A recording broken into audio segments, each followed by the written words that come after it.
Hey guys, how are you doing? You know what? Easter is right around the corner.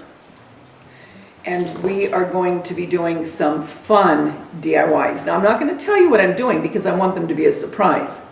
But I just want to let you know that I am starting to work on these, okay? And we're heading right into Valentine's, all right? But for me, I have to start my DIYs, so if you want to make something or you like something that I've done, that you're going to have the time to do them, okay? So a few of them will be Mackenzie Child inspired. A couple, if I remember right, a couple are going to be farmhouse inspired.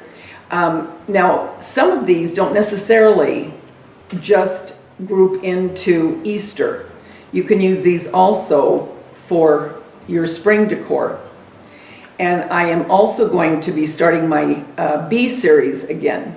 And I want to finish that up because I have some cute ideas for all of you bee lovers, okay? So I just wanted to let you know that that is coming up shortly on my channel. Until we get together again, remember the world's a better place because you're in it. Don't ever, ever forget that. You have anything to say, Polly? Do you, Polly? Do you have anything to say? I think she's saying, there's only one you, and you bring something to this world that nobody else can. Talk to you soon, guys.